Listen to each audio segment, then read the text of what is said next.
यहाँ पर ये सवाल उठता है कि न्यूक्लियर बॉम्ब आखिर कितना खतरनाक होता है और अभी तक का सबसे पावरफुल न्यूक्लियर बॉम्ब किसके पास है। अगर हम सबसे पहले न्यूक्लियर बॉम्ब की बात करें जो हिरोशिमा पर गिराया गया था, तो उसकी पावर थी 15 किलो टन। सिर्फ 10 सेकंड्स में बॉम्ब की रेडिएशन पूरे शहर में फैल गई और जमीन का टेम्परेचर 4000 डिग्री तक पहुँच गया। 80,000 लोग मारे गए। बच जाने वाले लाखों लोग अगले 5 सालों में रेडिएशन की वजह से कैंसर और दूसरी भयानक बीमारियों से मर गए। आज इस न्यूक्लियर बॉम्ब को लो यील्ड कहा जाता है क्योंकि अब इससे कई गुना ज्यादा पावरफुल न्यूक्लियर बॉम्ब्स बन चुके हैं। जैसे 2017 में नॉर्थ कोरिया ने एक न्यूक्लियर बॉम्ब टेस्ट किया जिसकी यील्ड थी 250 किलो टन, मतलब हिरोशिमा पर गिराए गए बॉम्ब से अराउंड 15 टाइम्स ज्यादा पावरफुल। इस बॉम्ब की शिद्दत इतनी ज्यादा थी कि इस सारे रीजन में 6.3 मैग्नीट्यूड का अर्थक्वेक आ गया और इससे करीबन 30 लोग मारे गए। लेकिन ये तो कुछ भी नहीं। अगले नंबर पर आता है American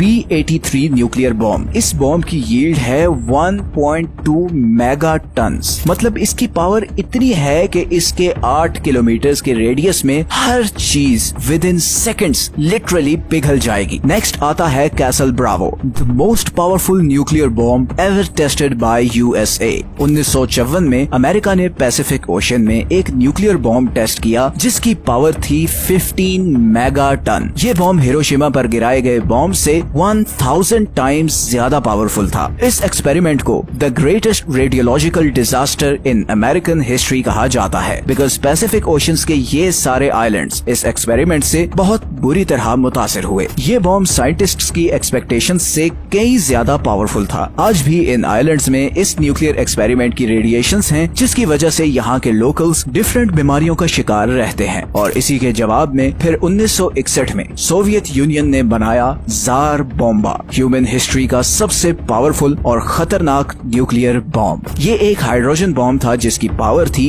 50 mega ton. 50 mega ton का मतलब है कि वर्ल्ड वॉर 2 में जितने भी एक्सप्लोसिव्स यूज हुए उन्हें 10 से मल्टीप्लाई करें तो ये सारी पावर सिर्फ एक बॉम्ब में थी। ये हिरोशिमा पर गिराए गए बॉम्ब से 4000 टाइम्स ज्यादा पावरफुल था। ये टेस्ट आर्कटिक ओशन के एक छोटे से आइलैंड पर किया गया था, मगर इसकी पावर इतनी ज्यादा थी कि 600 मील दूर भी इसके शॉक्स एक्सपीरियंस किए गए। इस बॉम्ब के फटने से 64 किलोमीटर ऊंचा मशरूम क्लाउड बन गया। 100 किलोमीटर के रेडियस में हर चीज बिल्कुल फ्लैट हो गई। इसका एक्सप्लोजन इतना पावरफुल था कि इसे ड्रॉप करने वाला जहाज भी रेडिएशन की वजह से गिरते बचा। हालांकि बॉम्ब फटने के वक्त ये जहाज बॉम्ब वाली जगह से ऑलमोस्ट 30 मील दूर था। इसी एक्सपेरिमेंट के बाद अमेरिका और सोवियत यूनियन ने 1963 में limited test ban treaty sign की जिसमें ये एग्री किया गया कि अब किसी भी ओपन एटमॉस्फेयर जैसे कि आइलैंड, जंगल या समंदर में न्यूक्लियर टेस्टिंग नहीं की जाएगी। तो 1960s, 70s और 80s में ये हालात चल रहे थे कि दुनिया पर एक न्यूक्लियर वॉर का खतरा मंडरा रहा था क्योंकि ईस्ट और वेस्ट के बीच टेंशन बहुत हाई थी। ऐसे में सितंबर 1983 में सोवियत यूनियन ने कोरिया का एक पैसेंजर प्लेन गिरा दिया जिसमें करीबन 270 पैसेंजर्स मारे गए। इन मरने वालों में 40 अमेरिकन